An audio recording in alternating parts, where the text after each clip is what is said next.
এসো লবণাসুর, আজ অমাবস্যার রাত্রি। আমাকে ভক্ষণ করো, কিন্তু আমার গ্রামবাসীদের ছেড়ে দাও। লবণাসুর!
এটা কি ছিল? সহস্রমুখ রাবণ। সহস্রমুখ? খাদ্য গ্রহণের জন্য তোমার কাছে একটি মুখ আছে, আমার কাছে সহস্র। সহস্রমুখ রাবণ তোমার মামা। মামা? তোমার পিতার প্রতি আমার ভালোবাসা আমাকে তোমার কাছে নিয়ে এসেছে।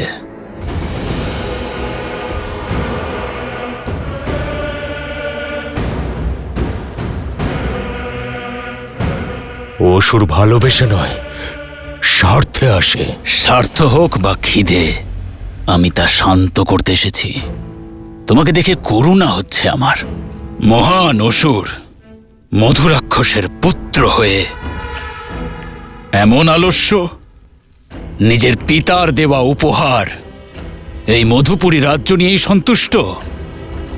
ছোটখাটো কীট পতঙ্গের মতো মনুষ্যকে ভক্ষণ করে জীবিত আছো, লজ্জা করে না? স্বার্থ আজ খিদের অজুহাত নিয়ে এসেছে। যদি তুমি আমার মামা না হতে, তাহলে এক্ষুনি নিজের খিদে শান্ত করতাম, আর তোমার সঙ্গে ক্রীড়া করতাম না। আমি ভ্রমিত করতে নয়, উৎসাহ দিতে এসেছি। প্রতিশোধকে উৎসাহ দিতে। লঙ্কাধিপতির মৃত্যুর প্রতিশোধ নিতে এসেছি আমি ওই রামের থেকে। ওই রামের থেকে যে রাক্ষসদের গরিমা আর মর্যাদা ধুলোয় মিশিয়েছে। লঙ্কার থেকে লঙ্কেশকে আর রাক্ষসদের থেকে রাবণকে ছিনিয়েছে। এবার ওই রামকে পরাজিত করতে হবে। তার শক্তি, তার পত্নীকেই পরাজয়ের দৃশ্য দেখাতে হবে। শুধু ওকেই কেন? কারণ পুরুষের শক্তি তার স্ত্রী হয়ে থাকে। পুরুষ যদি বলবান দেহ হয়, তাহলে তার স্ত্রী মেরুদণ্ড। মেরুদণ্ড ছাড়া বলবান দেহ দাঁড়াতেই পারে না। তাই আমাদের প্রহার দেহে নয়, বরং মেরুদণ্ডে করতে হবে। শুনেছি যে সীতা সাক্ষাৎ লক্ষ্মীর অবতার, কিন্তু আসলে তো মানুষ, দুর্বল। যদি তুমি সীতাকে ধরে আনতে সফল হও, তবে রাম নামের জয়ধ্বনি পরাজয়ের বিলাপে পরিণত হবে। কেবল দেবতারাই নয়, সাক্ষাৎ মহাদেব তোমার ক্ষমতার সম্মুখে নতমস্তক হবেন। আচ্ছা,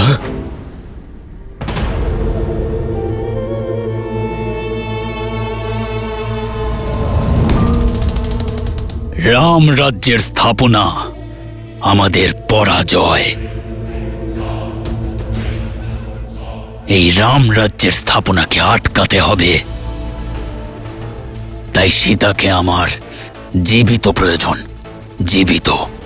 যদি কোনোভাবে সীতা পুনরায় অযোধ্যার সীমা অতিক্রম করতে বাধ্য হয়, তাহলে প্রজাদের বিশ্বাস ভেঙে যাবে। সীতারামের এই ত্যাগ মানুষের ভনিতা মনে হবে, আর তখন আবার হবে অগ্নি পরীক্ষা।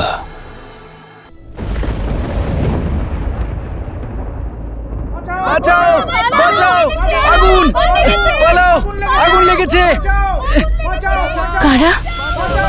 আগুন, আগুন লেগেছে, আগুন লেগেছে, পালাও, বাঁচাও, আগুন লেগেছে, বাঁচাও, বাঁচাও, বাঁচাও, বাঁচাও, আগুন লেগেছে, বাঁচাও, বাঁচাও, বাঁচাও, বাঁচাও, আগুন লেগেছে, বাঁচাও, বাঁচাও, বাঁচাও, আগুন লেগেছে, বাঁচাও, আমাদের সাহায্য করুন, আমাদের গৃহ পুড়ে যাচ্ছে। আপনারা আশ্রমে যান। বাঁচাও, বাঁচাও, বাঁচাও, আগুন লেগেছে, বাঁচাও, বাঁচাও, বাঁচাও, আগুন লেগেছে,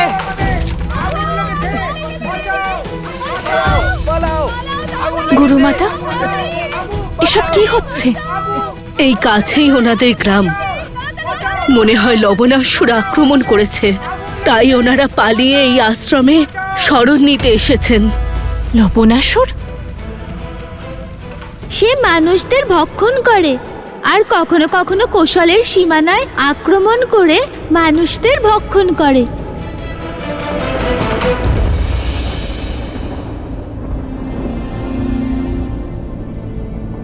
শ্রীরাম! সীতা,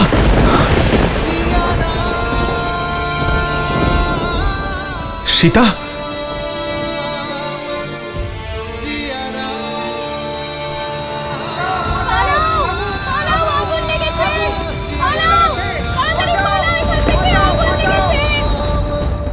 মহারাজের জয় হোক। এখনই সংবাদ এলো যে লবণাসুর বনের ঋষিদের আর আশ্রমের উপর আক্রমণ করেছে।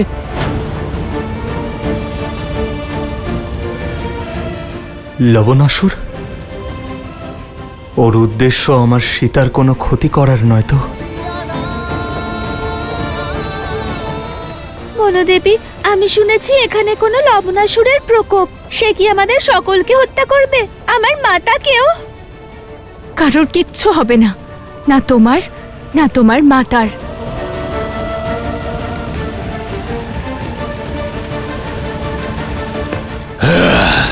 কাউকে ছাড়বো না,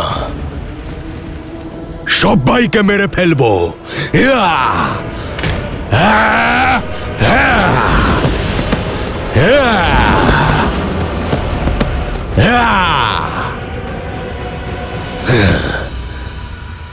লবণাসুর, প্রত্যেক অমাবস্যায় একজন মানুষকে পাঠাবো কথা দিয়েছিলাম এবং আমরা সেটা করেওছি, কিন্তু এত আক্রোশ, এত ক্রোধ কেন? এটা ক্রোধ নয়, প্রতিশোধ। এখানে শুধুমাত্র রাক্ষসরা থাকবে। আহ! আহ!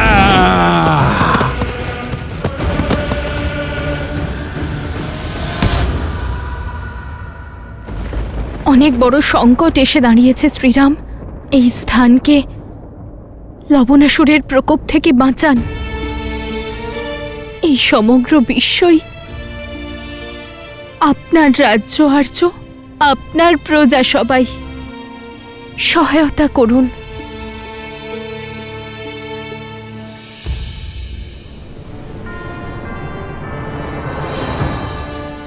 উত্তর দিকে এখানে মধুপুর নামের একটি নগরী আছে। লবণাসুর সেখানে অধার্মিক রাজত্ব করে, কিন্তু হঠাৎ সে তারই সম্মুখে অবস্থিত কৌশল রাজ্যের সীমানায় আক্রমণ করেছে। সেখানকার বনবাসীদের হত্যা করছে। গ্রামের পর গ্রাম উজাড় হয়ে যাচ্ছে। আমাদের শীঘ্রাতিশীঘ্র কিছু করতে হবে। পাপের শক্তি পুণ্যর থেকে সর্বদা কম হয়। মধুপুরের প্রজাদের সাহায্যের জন্য দাদার আশীর্বাদে ওই অসুরের সঙ্গে যুদ্ধ করতে আমি যাব। অযোধ্যার সেনাপতি আমি, এই কারণে লবণাসুরের সঙ্গে যুদ্ধ করতেও আমিই যাব। না দাদা, এই সুযোগ আমাকে দাও। ভরত দাদা 14 বছর ধরে তোমার সেবা করে এসেছে। লক্ষণ দাদা তোমার ঢাল হয়ে তোমার সঙ্গে ভীষণ যুদ্ধ লড়েছে। দয়া করে আমাকে লবণাসুরকে হত্যা করে নিজের প্রজার রক্ষা এবং বীরত্ব প্রদর্শনের সুযোগ করে দাও।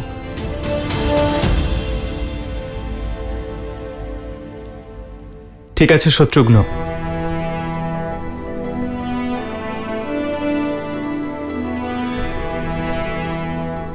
সেনাবাহিনী প্রস্তুত করো। মধুপুরীর প্রজাদের নতুন রাজার প্রয়োজন হবে। আমার বিশ্বাস লবণাসুরকে বধ করতে তুমি সক্ষম হবে। তাই অন্য কিছু করার পূর্বে একটি কার্য করতে হবে শত্রুঘ্ন।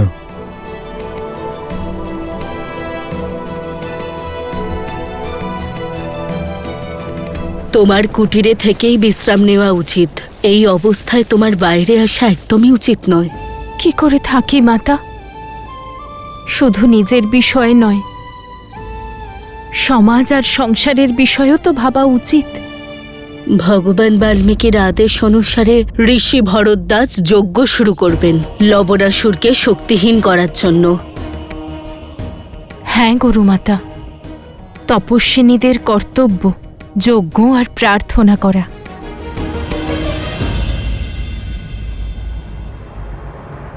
আর আমার শ্রীরাম নিজের কর্তব্য অবশ্যই পালন করবেন, শুধু ওনার সংবাদ পাওয়ার অপেক্ষা মাত্র। উনি লবণাসুরের এই আতঙ্কের বিনাশ করতে সময় নেবেন না।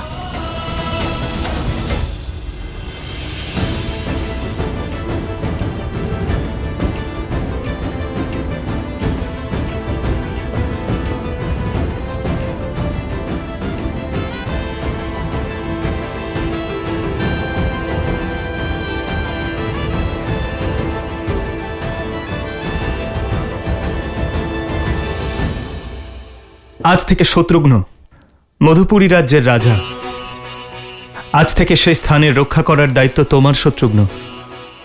কিন্তু মনে রেখো, একজন ন্যায়পরায়ণ রাজা অন্য কোনো প্রজার সঙ্গে অকারণে যুদ্ধ করে না।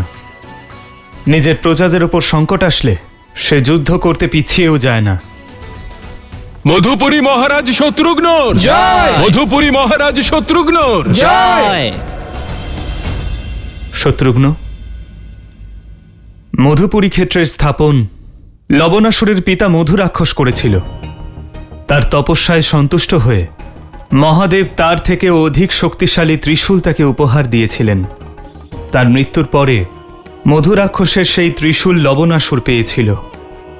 সেই ত্রিশূলের শক্তি দ্বারা লবণাসুর ত্রিলোক আতঙ্কিত করে। ওর প্রজারা ওকে অত্যন্ত ভয় পায় শত্রুঘ্ন। এতদিনও শান্ত ছিল, কিন্তু ওর প্রকোপ এবার সব সীমা অতিক্রম করেছে। আমাদের সীমানার নিকটে আক্রমণ করার সাহস দেখিয়েছে ও। প্রজাদের কষ্ট দিয়েছে। এখন তোমাকেই এর প্রতিকার করতে হবে। যশস্বী হও।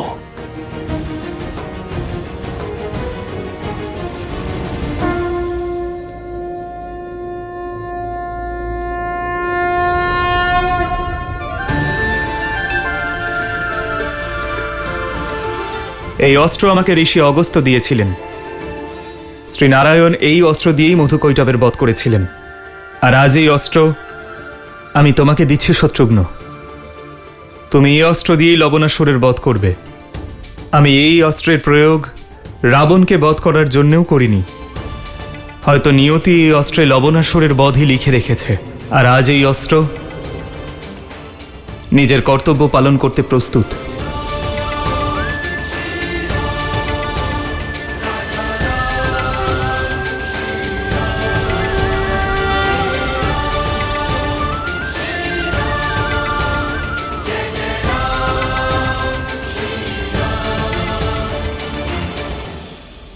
বিজয়ী হও।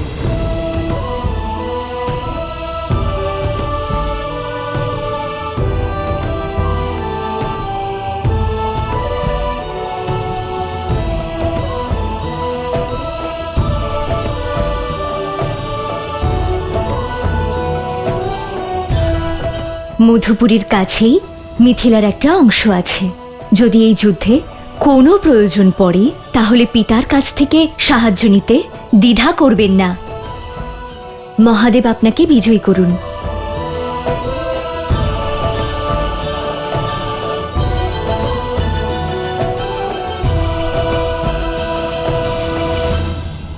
গুরু বাল্মীকি আদেশ করেছেন সমস্ত আশ্রমবাসীকে যজ্ঞানুষ্ঠানে বসে মন্ত্রোচ্চারণ করতে হবে। ওম শান্তি শান্তি স্বাহা।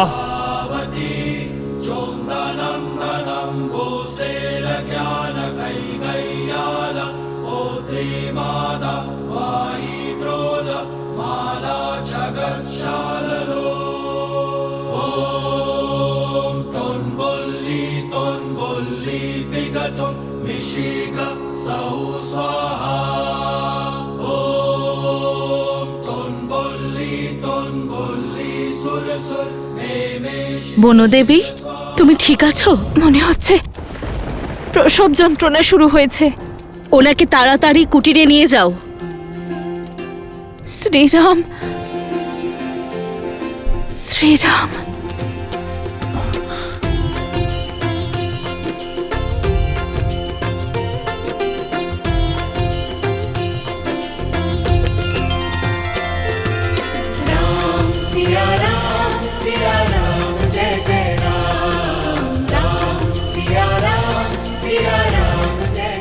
এ কেমন সংকেত?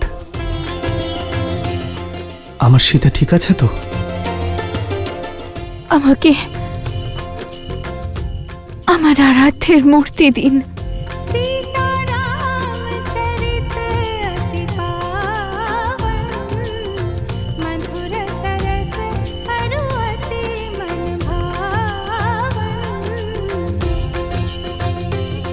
আমার পূর্বপুরুষেরা আমার সীতাকে রক্ষা করবেন। তোমার কিচ্ছু হবে না সীতা।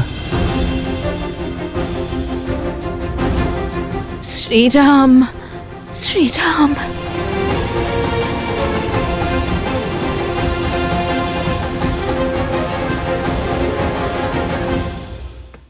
আমরা আশ্রমে এত ধোঁয়া উৎপন্ন করব যে তোমাদের বাঁচার জন্য বাইরে আসতেই হবে।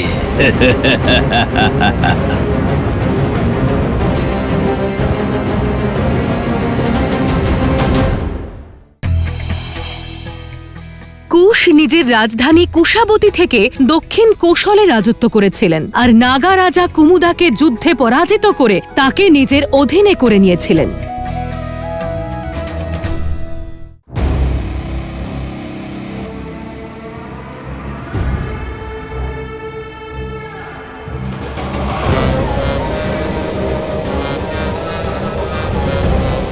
সীমানা তো সুরক্ষিত আছে আশ্রমবাসীরা। আমরা সীমা অতিক্রম করে ভেতরে যেতে পারবো না, কিন্তু তোমাদেরকে বাইরে তো আনতে পারবো।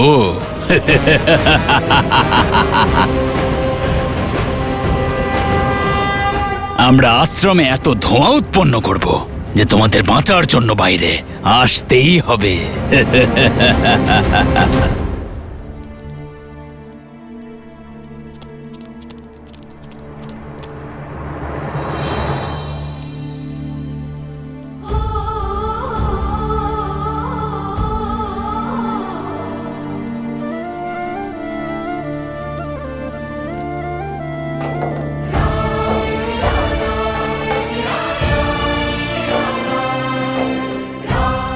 সীতা,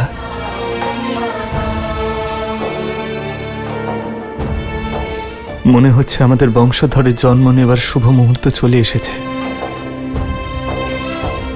শ্রীরাম। হে মহাদেব, সীতার ওপর, আমার ভাবী সন্তানের ওপর আপনার কৃপা দৃষ্টি বজায় রাখুন।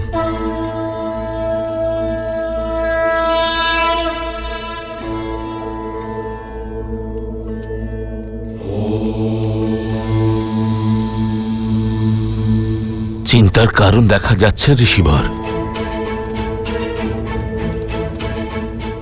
বনদেবীর প্রসবে বাধা আসছে। কোনো বৈদ্যকে ডাকতে হবে। গর্ভে 2টি সন্তান আছে। যদি এই সময় প্রসব না হয় তবে বনদেবীর প্রাণ সংশয় আছে। পরিস্থিতি অনুকূল নয়। এই সময় আশ্রম থেকে বাইরে যাওয়া অসম্ভব। যে কোনো অবস্থাতেই যজ্ঞানুষ্ঠান যেন বন্ধ না হয়। ওম নমঃ শিবায়। ওম শান্তি।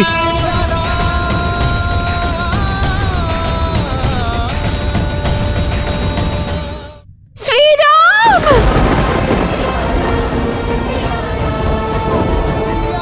অভিনন্দন বনদেবী।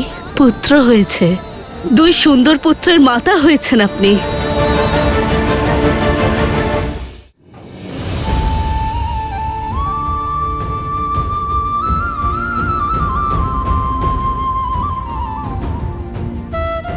শ্রীরাম,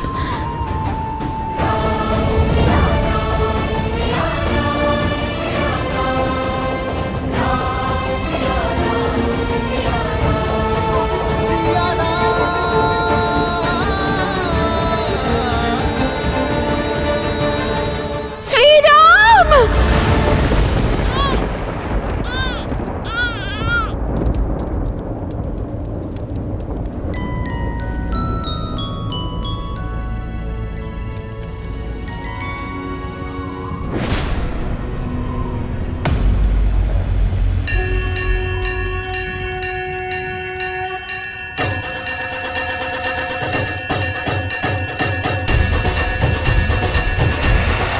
না, এটা হতে পারে না।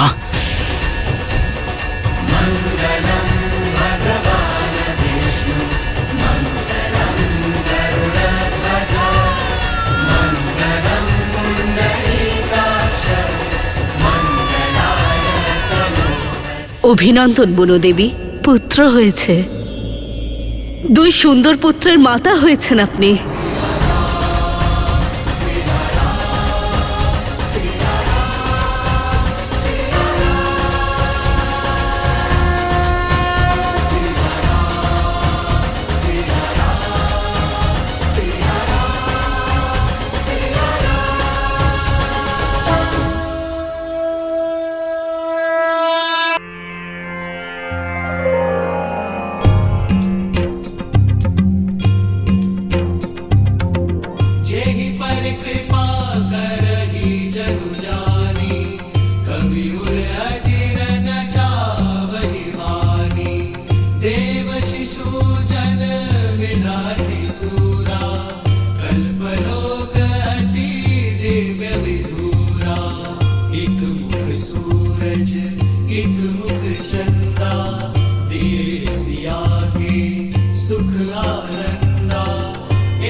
अग्निर्षि पवमानः पाञ्चजन्यः पुरोहितः नमिमहे महाज्ञं स्वाहा इदम् अग्नये पवमानाय इदं नमः।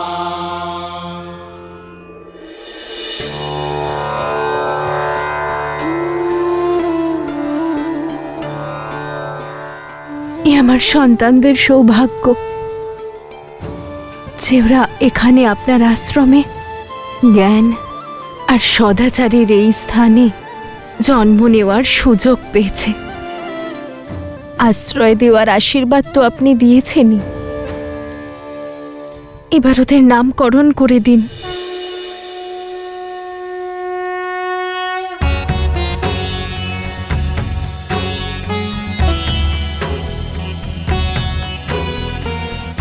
তোমার এই পুত্র এই দুর্বার নিম্নভাগ এর অন্তঃস্থল লাভার দ্বারা শুদ্ধ হওয়া উচিত। সেই জন্য এর নাম হবে লব।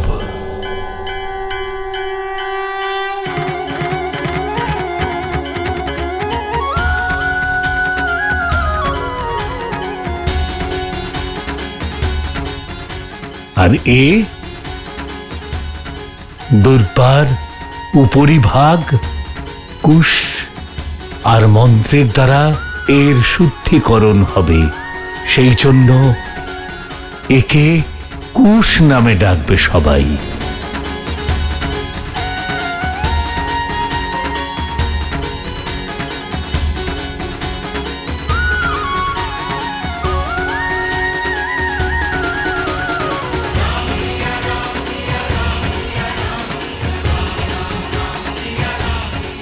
লব,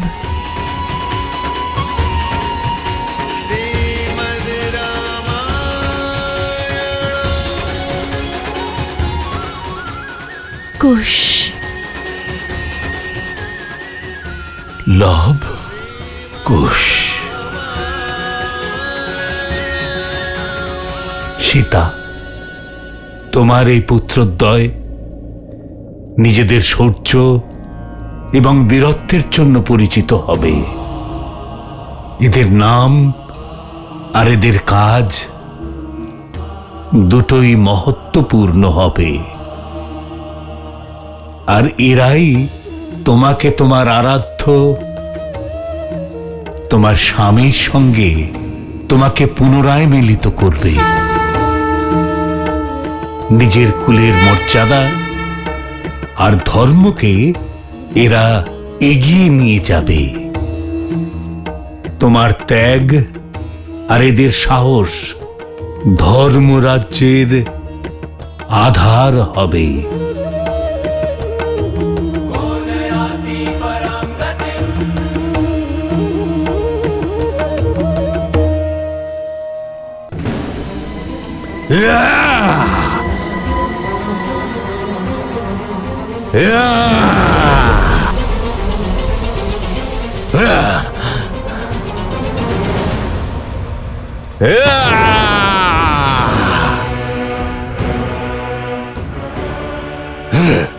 শান্ত হও লবণাসুর, শান্ত হও। কিভাবে কিভাবে শান্ত থাকবো? আমার শক্তির উপর দুর্বলতার কলঙ্ক লাগছে। যে লবণাসুর অনেক বড় বড় সেনাদের পরাজিত করত, আজ স্বয়ং সে পরাজিত। আমার পরাজয়কে কিভাবে জয়ে পরিবর্তন করা যায়, সেই পরামর্শ দেওয়ার পরিবর্তে আমায় ধৈর্য রাখার কথা বলছে। হ্যাঁ, ক্রোধ বুদ্ধির সাথে সাথে অস্তিত্বেরও বিনাশ করে, লক্ষ্য ভ্রষ্ট করে দেয়। নিজের পরাজয়কে বিজয়ের প্রথম পদক্ষেপ মনে করো। আমি জানতাম যে তুমি পরাজিত হবে, কিন্তু এটা জানতাম না যে সীতা তার সন্তানদের ওপর আসন্ন সংকটের ছায়া দেখেও আশ্রমের সীমা অতিক্রম করবে না। কিন্তু হতাশ হওয়ার কোনো প্রয়োজন নেই। পরিকল্পনা তো পরিস্থিতির সঙ্গে বদলাতেই থাকে। যদি কিছু স্থির থাকে তা হলো লক্ষ্য।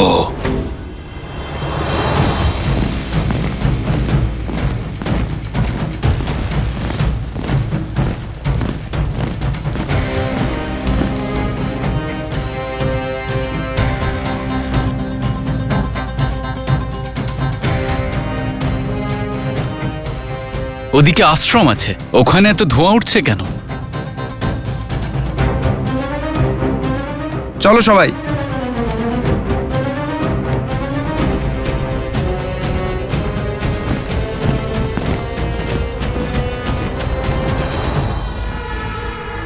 সাম, দাম, দণ্ড, ভেদ যা প্রয়োগ করতে হবে আমরা করব, কিন্তু রাম রাজ্য কখনো স্থাপন হতে দেব না আমরা। যদি অযোধ্যা আদর্শ রাজ্য হয়ে যায়, তাহলে না তুমি বাঁচবে, না আমি, আর না রাক্ষস কুল। যেভাবেই হোক আমাদের রাম সীতার এই প্রতিজ্ঞা ভাঙতেই হবে। ছাড় খাড় করতে হবে তাদের এই প্রতিজ্ঞা। তাদের উদ্দেশ্য ধুলোয় মিশিয়ে দিতে হবে। সীতার নিজের সন্তানদের ভালো শিক্ষা দেওয়ার প্রতিজ্ঞা আমাদের ভেঙে দিতে হবে। যদি রাম সীতার সর্বনাশ না হয়, তাহলে অসুর সাম্রাজ্য ধ্বংস হয়ে যাবে। রাম সীতাকে পরাজিত করার জন্য আমায় যা করতে হয় আমি তাই করব।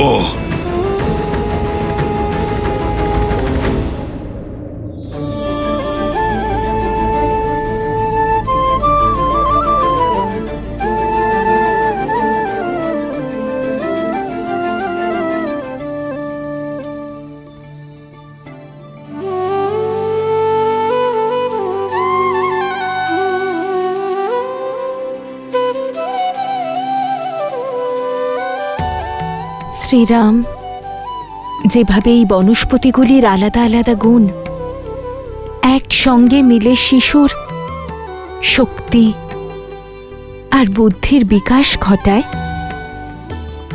সেভাবেই আপনার পুত্রেরা লব আর কুশ দুজনে এক হয়ে রামরাজ্যের ভবিষ্যৎ, ধর্মের আধার আর ন্যায়ের ভিত হবে।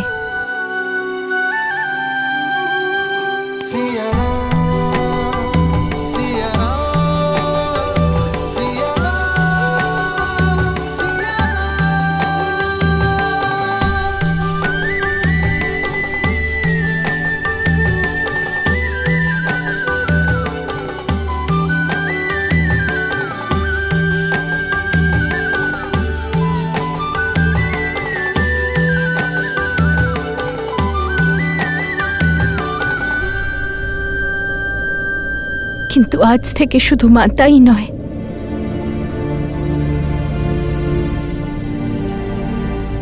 পিতারও কর্তব্য পালন করতে হবে আর্য। আর আমি আপনাকে একবারও বলবো না যে আমায় সহায়তা করুন বা আমার সাহস যোগান, কারণ আমার সম্পূর্ণ বিশ্বাস যে আপনি আমার সঙ্গে আছেন। আর্য, আমি সব প্রচেষ্টা করব যাতে আমি ওদের আপনার মতো বানাতে পারি। যে উদ্দেশ্যে আমরা ভিন্ন হয়েছি তা যেন পূর্ণ করতে পারি। কি অভাগিনী আমি, তাই না, যে ওদেরকে ওদের পরাক্রমী পিতার পরিচয়টুকু দিতে পারবো না।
ভগবান বাল্মীকি, আপনাকে শত কোটি প্রণাম। আপনি আমার সমস্যা দূর করেছেন আর আমাকে পথ প্রদর্শন করেছেন। শ্রীরাম না হলে শ্রীরামের কাহিনীর সঙ্গে ওদের পরিচয় করাবো, ওদের পিতার মতোই ওদেরকে সামর্থ্যবান বানাবো। আশ্রমের দিকে সাবধানে চলুন। যে ধোঁয়া দেখা গেছিল তা অবশ্যই কোনো বিপদের চিহ্ন। যদি রাক্ষস বা প্রাণঘাতী জীব দেখতে পাওয়া যায় তাহলে তার থেকে আশ্রমকে রক্ষা করতে হবে। হ্যাঁ মহারাজ।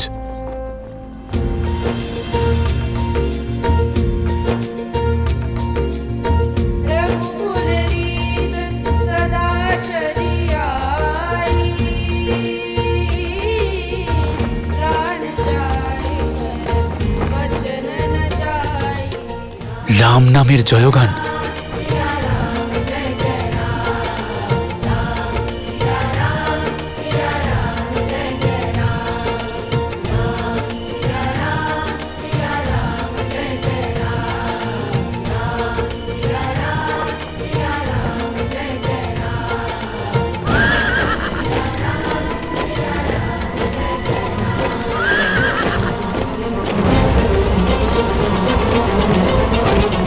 মনে হয় আক্রমণ হতে চলেছে।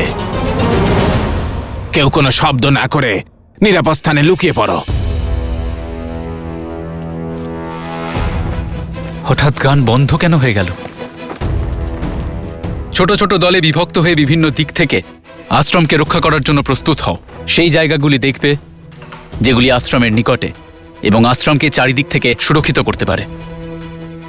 আমার সংকেতের জন্য অপেক্ষা করবে।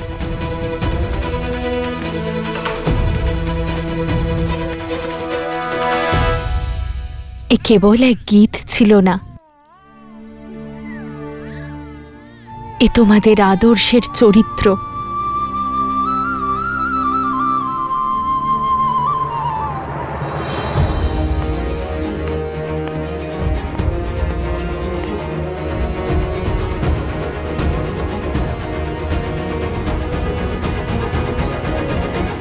মনে হচ্ছে এখানে আক্রমণ হয়েছে।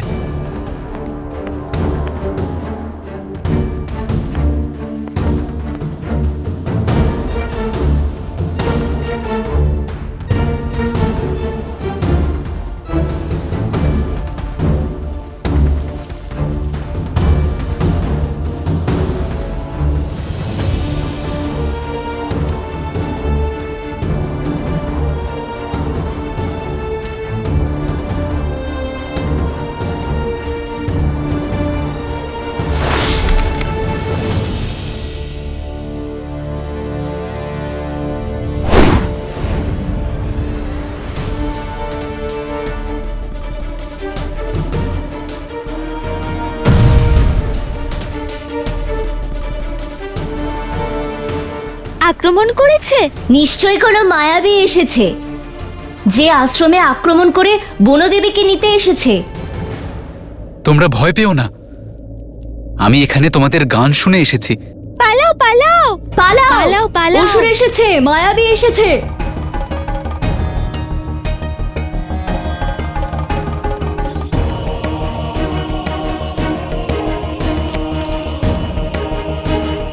কি হয়েছে? কে এসেছে? আমাকে দেখতে দাও। না, বাইরে যাবেন না। ও নিশ্চয়ই লবণাসুরের সেনাপতি।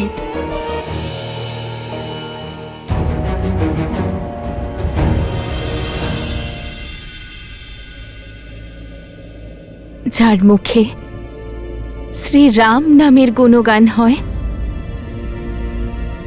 তাকে কারোর ভয় পাওয়ার কোনো কারণ নেই।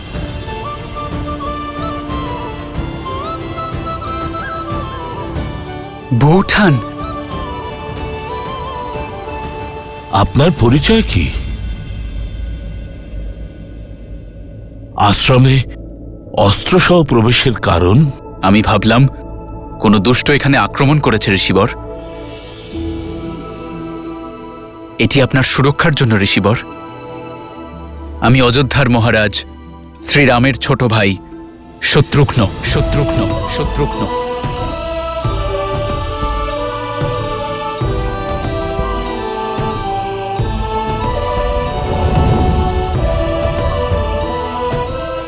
ভ্রাতা শত্রুঘ্ন?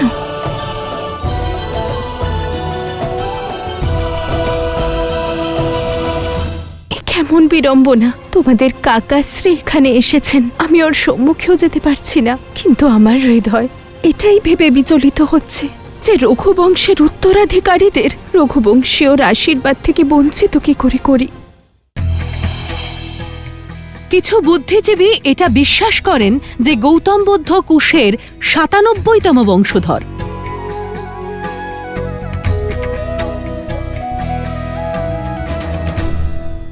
আমি এখানে মহর্ষি বাল্মীকির কাছে আশীর্বাদ নিতে এসেছি।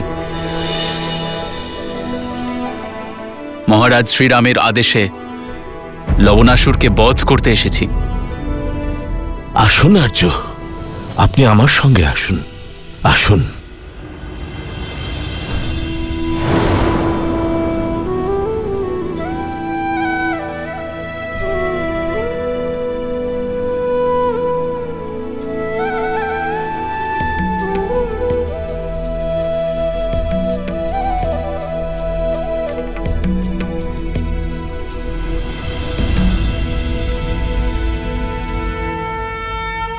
ধন্যবাদ। আপনি রঘুকুলের জন্য যা করেছেন তার জন্য সংসার সর্বদা কৃতজ্ঞ থাকবে। আশীর্বাদ দিন যাতে আমার লক্ষ্য পূরণ হয়। শত্রুঘ্ন, তুমি লবণাসুর সঙ্গে যুদ্ধও করবে আর তাকে বিনাশও করবে। তোমার কাছে রামের অস্ত্র রয়েছে যে, কিন্তু পুত্র, যা গত হয়েছে তার ভার আর আগামী দিনের চিন্তা বাহুকে অসার করে দেয়।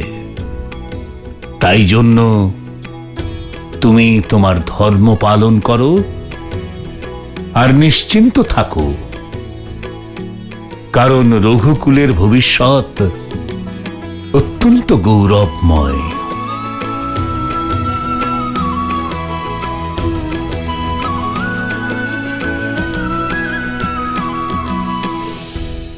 কেমন বিড়ম্বনা! তোমাদের কাকাশ্রী এখানে এসেছেন, আমি ওর সম্মুখেও যেতে পারছি না, কিন্তু আমার হৃদয় এটাই ভেবে বিচলিত হচ্ছে যে রঘুবংশের উত্তরাধিকারীদের রঘুবংশীয়র আশীর্বাদ থেকে বঞ্চিত কি করে করি।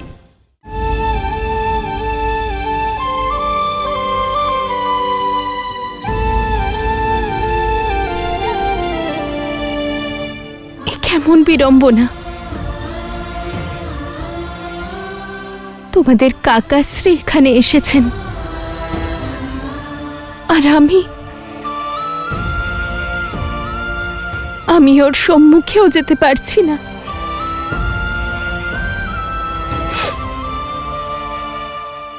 কিন্তু আমার হৃদয়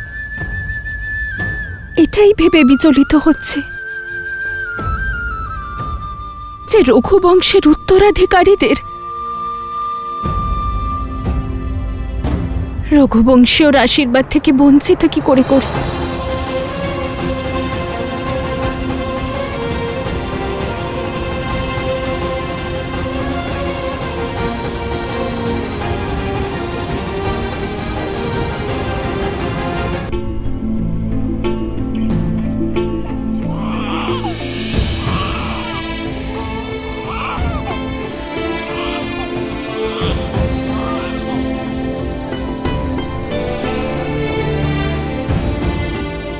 ওনাকে বনের মধ্যে এতটা দূরে রেখে এসেছি যেখানে অযোধ্যার কেউই না। লক্ষণ, তুমি আমাকে বলো না যে তুমি সীতাকে কোথায় ছেড়ে এসেছো।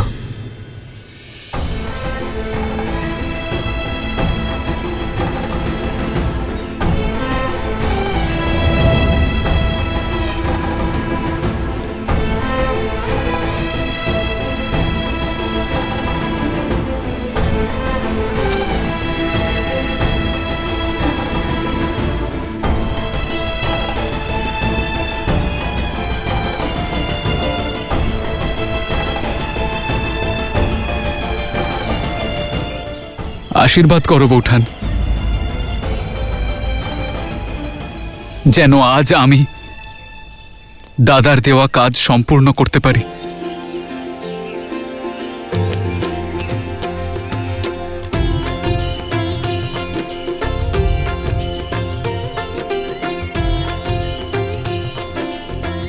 ভ্রাতা শত্রুঘ্ন,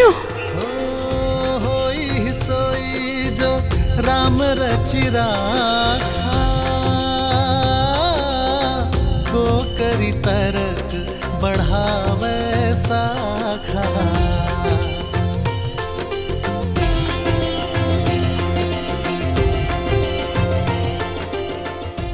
কেমন আছেন শ্রীরাম?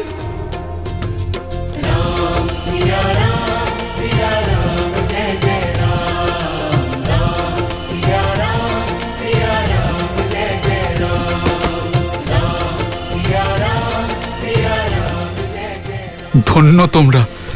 আত্মা ছাড়া প্রাণ কিভাবে বাঁচে? তুমি এখানে আশ্রমে বনবাসের জীবন যাপন করছো, অভাবে থাকছো, আর ওখানে রামদাদা তার প্রাসাদে সন্ন্যাসীর জীবন যাপন করছে। সারাদিন প্রজা এবং পরিবারের কার্যভার সামলাচ্ছে, আর তারপর নিজের কক্ষে এসে গেরুয়া বস্ত্র ধারণ করে, রাজসিক ভোজন পরিত্যাগ করে ফলমূল ভক্ষণ করে। অযোধ্যার প্রতাপশালী মহারাজ আপনার স্বামী হয়ে যায়। কেউ কিছু বলে না বৌঠান, কিন্তু সবাই জানে যে দাদার শরীর শুধু সেখানে আছে, কিন্তু ওনার আত্মা তোমার সঙ্গে আছে। তোমার কষ্ট তার ত্যাগে প্রকাশ পায়। राम सिया राम सिया राम सिया राम। ভালোবাসা আর সমর্পণের প্রতিচ্ছবি আমার শ্রীরাম। প্রেম ছাড়া সমর্পণ অসম্ভব বৌঠান। এই ত্যাগ সম্ভব হয়েছে কারণ তোমাদের ভালোবাসা অসীম।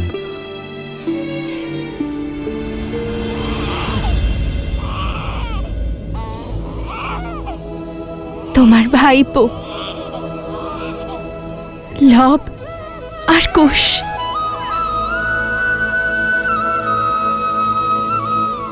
বৌঠান, আমি ওদের দেখতে পারি? युगल पुत्र पूरा सिया परिवारा, प्रबल आनंद शत्रुघ्न जो पारा।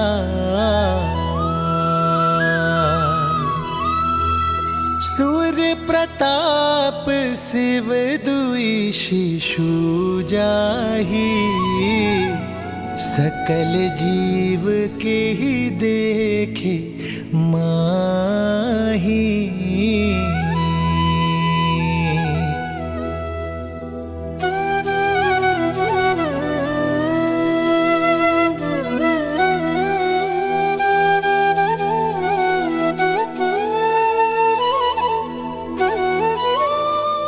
এবার আজ্ঞা দাও বৌঠান।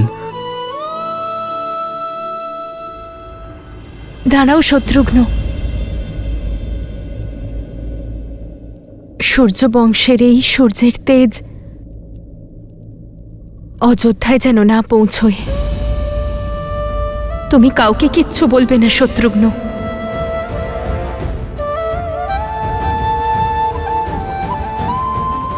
শ্রীরাম কেউ না।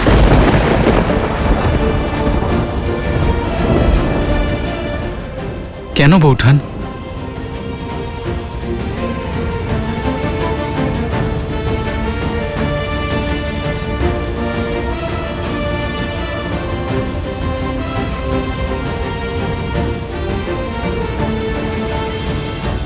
সন্তানের প্রতি পিতার মোহ সেই ঘাতক অস্ত্র শত্রুঘ্ন।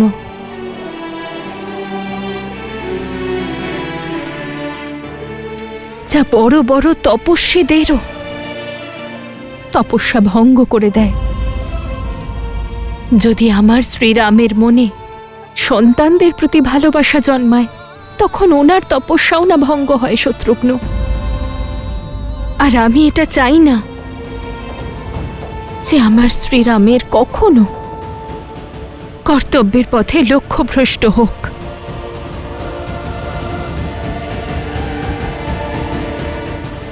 তোমার এই আদেশের পালন করা হবে বৌঠান। এবার আমাকে অনুমতি দাও। तेरी जय जयकार सिया राम की जय जयकार।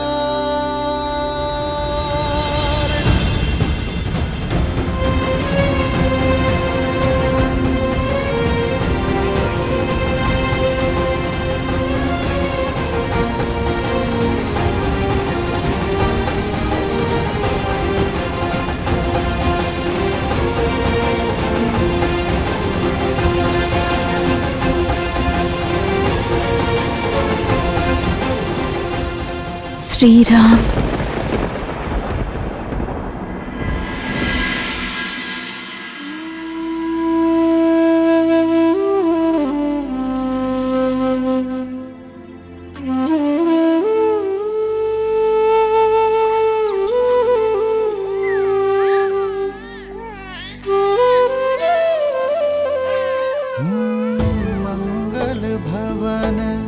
अमंगलहारी द्रव सुदस রামদাদা তার প্রাসাদে সন্ন্যাসীর জীবনযাপন করছে।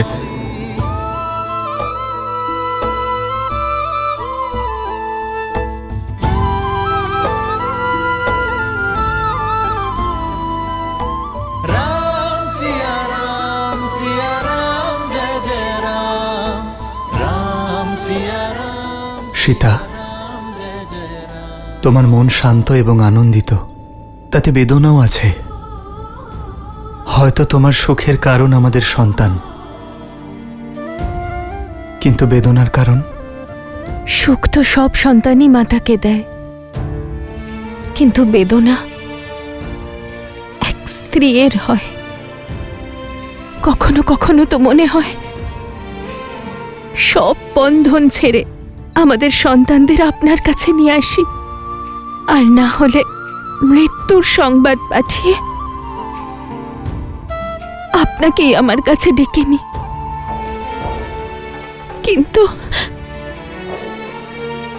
কিন্তু তুমি জনক নন্দিনী, রামের অর্ধাঙ্গিনী, রঘুকুলের পুত্রবধূ।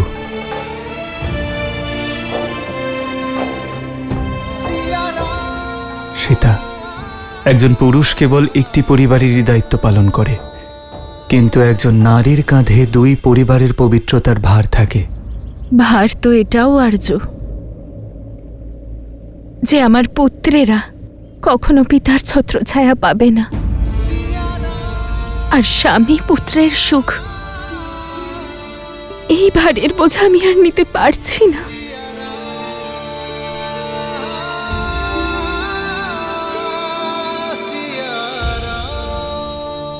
ভার স্বার্থপর হয় সীতা, আর উদ্দেশ্য নিঃস্বার্থ। এই লড়াই কেবল আমাদের সন্তানের জন্য নয়, সমাজের জন্য, পাপ নিবারণের জন্য। পাপ পুণ্যের এক গাঁথা আমাদের জীবনকে কি থেকে কি বানিয়ে দিল। কখনো কি পূর্ণরূপে রাক্ষসদের বিনাশ হবে? রাক্ষস হওয়া পরম্পরা নয় সীতা, প্রবৃত্তি। লোভ ও লালসায় ভরা মন রাক্ষসের মতো হয়। যদি এমন না হতো, তাহলে না মধু ঋষির গৃহে লবণাসুর জন্ম নিত, আর না রাবণের ভ্রাতা বিভীষণ হতো। সমাজে ঠিক যেভাবে বিদ্যা, বিশ্বাস এবং শান্তি বৃদ্ধি পাবে, যথাক্রমে এই রাক্ষস প্রবৃত্তি পাতালে প্রবেশ করবে। সমগ্র কৌশল রাজ্য শুদ্ধ হয়ে যাবে। তখন নিয়তি আমাদের আবার এক করে দেবে।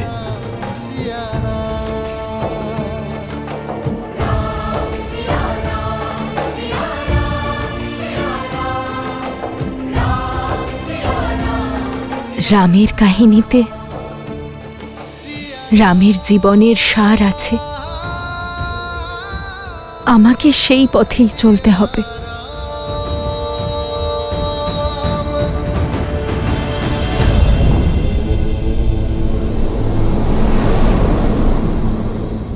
মাতা সীতা যদি অযোধ্যায় থাকতেন, তাহলে লব আর কুশকে লালন পালন করাটা কত সহজ হতো ওনার পক্ষে, তাই না? আর এখানেই আশ্রমে অযোধ্যার মহারানীকে আশ্রয় নিতে হয়েছে। পুত্র গণেশ, এই সংসারে সমস্ত পরিস্থিতিরই গুরুত্ব রয়েছে। দেবী সীতার এই পরিস্থিতির গুরুত্ব হল নিজের পুত্রদেরকে সুশিক্ষা দেওয়া আর অপবাদের হাত থেকে ওদের সুরক্ষিত রাখা।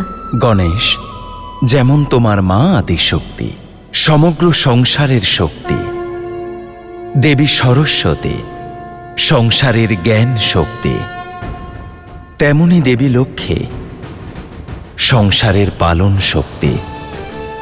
এবার তুমিই ভাবো, যিনি সমস্ত সংসারের লালন পালন করেন, তিনি এই ভয়ঙ্কর পরিস্থিতিতে মানব অবতারে সীতারূপে একা দুই পুত্রকে যখন তিনি লালন পালন করবেন, তখন ওনার দুই পুত্র কতটা প্রখর হবে।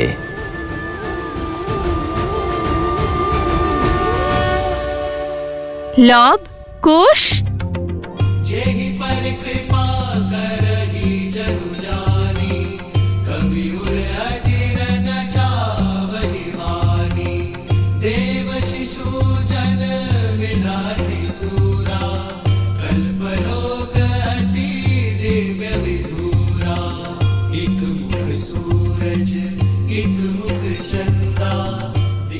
লব কুশ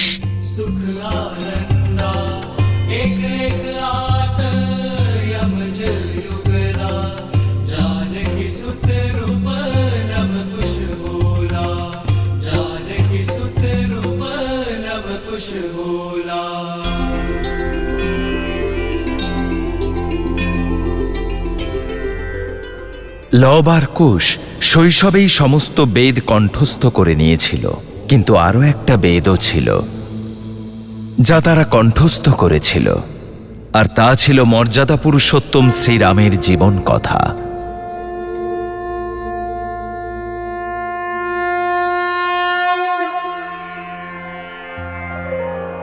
বসো।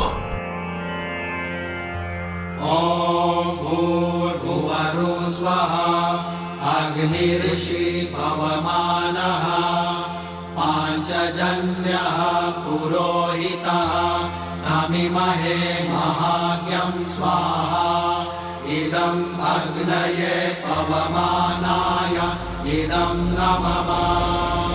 শাস্ত্রবিদ্যার সঙ্গে সঙ্গে অস্ত্রবিদ্যাতেও তারা নিপুণ হয়ে ওঠে।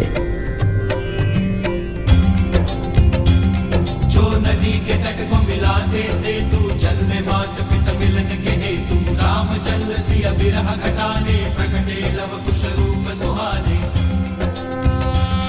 जो नदी के तट को मिलाते से तू जन्म मात पिता मिलन के हेतु रामचंद्र सिया विरह घटाने प्रकटे लव कुश रूप सुहाने। যেখানে একদিকে লবকুশ তার মা সীতার সান্নিধ্যে মহাপ্রতাপী রাজা রামের গুণ গ্রহণ করছিল, সেখানে অপরদিকে মর্যাদা পুরুষোত্তম শ্রীরাম সীতার স্মৃতি আঁকড়ে এবং তার পুত্রদের অস্তিত্ব সম্পর্কে অনভিজ্ঞ অযোধ্যার রাজা হওয়ার দায়িত্ব পালন করছিলেন। নিজের ত্যাগ আর সামর্থ্যের দ্বারা রামরাজ্য স্থাপন করছিলেন।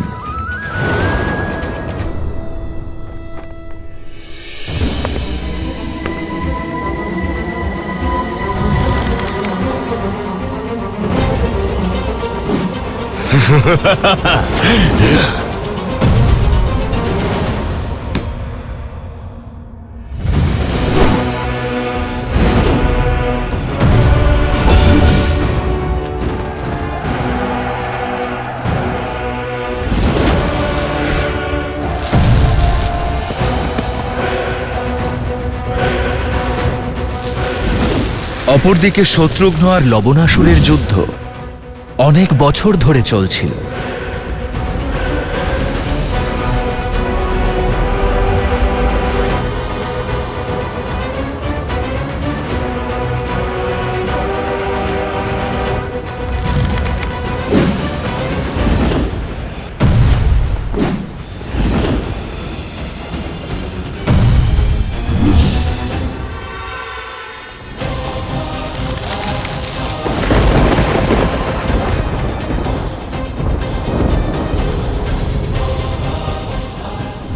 এই অস্ত্র আমাকে ঋষি অগস্ত্য দিয়েছিলেন, আর আজ এই অস্ত্র আমি তোমাকে দিচ্ছি শত্রুঘ্ন।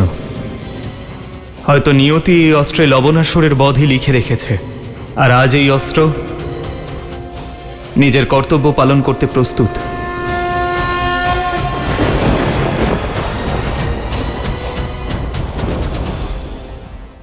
তোমার সঙ্গে বিদ্রোহ করেছি, তোমার থেকে দূরে থেকেছি, কিন্তু তুমি বউঠানের থেকে দূরে থাকা আর আমার ক্রোধের কষ্ট দুই সহ্য করেছো। তোমার ক্রোধেও আমার জন্য ভালোবাসা ছিল, আর ভালোবাসা কখনো ভুল হয় না লক্ষণ। আমায় ক্ষমা করে দিও দাদা। কুশীনগর, বিদিশা, শ্রাবস্তি এবং মথুরার মতন ভারতের বেশ কয়েকটি আধুনিক শহরের সম্পর্ক শ্রীরাম ও তার 3 ভাইয়ের সঙ্গে রয়েছে।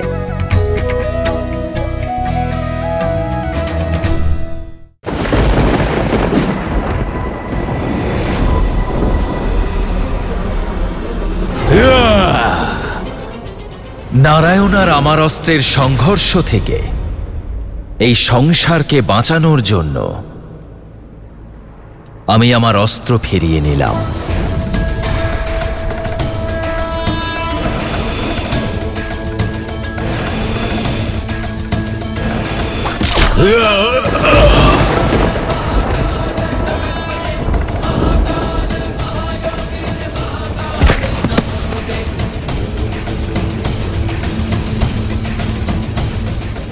না না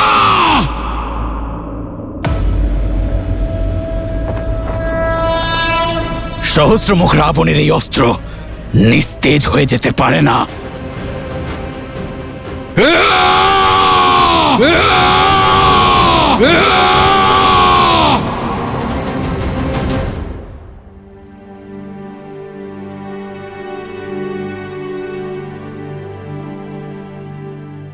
प्रेम समर्पण करुणा ज्ञान से है भरा दो प्यारा नाम। जय सिया राम जय जय सिया राम, जय सिया राम जय जय सिया राम। सिया राम सिया राम सिया राम सिया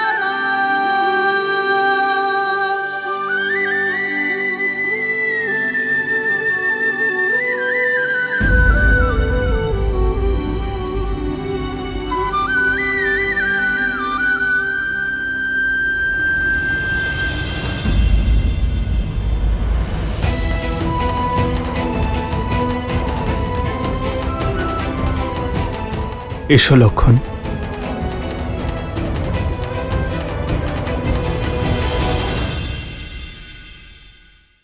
তোমার সঙ্গে বিদ্রোহ করেছি, তোমার থেকে দূরে থেকেছি, কিন্তু তুমি বউঠানের থেকে দূরে থাকা আর আমার ক্রোধের কষ্ট দুই সহ্য করেছো। তোমার ক্রোধেও আমার জন্য ভালোবাসা ছিল, আর ভালোবাসা কখনো ভুল হয় না লক্ষণ। আমায় ক্ষমা করে দিও দাদা।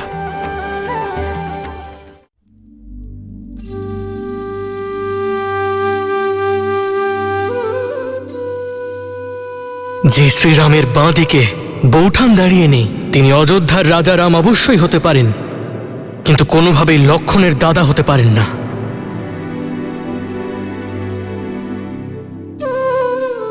বলো লক্ষণ, মনের কথা যদি মনে থেকে যায় তবে বেদনা অধিক হয়। নিজের কষ্টকে আমি ক্রোধে রূপান্তরিত করে তোমায় দুঃখ দিয়েছি, তোমার সঙ্গে বিদ্রোহ করেছি, তোমার থেকে দূরে থেকেছি, কিন্তু তুমি বউঠানের থেকে দূরে থাকা আর আমার ক্রোধের কষ্ট দুই সহ্য করেছ, আজও করছো। সীতার প্রতি বিরহ তো তখন আসবে যখন মন থেকে দূরে চলে যাব। সীতা আমার নিঃশ্বাস, আর নিঃশ্বাস মৃত্যুর পরেই শরীর ছেড়ে যায়।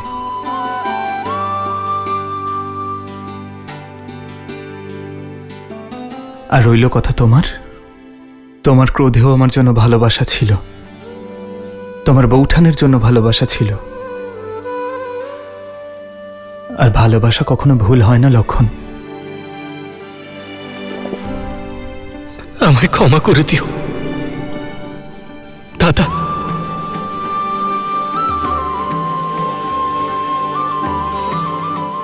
ক্ষমা করে দিও আমায় দাদা। লক্ষণ,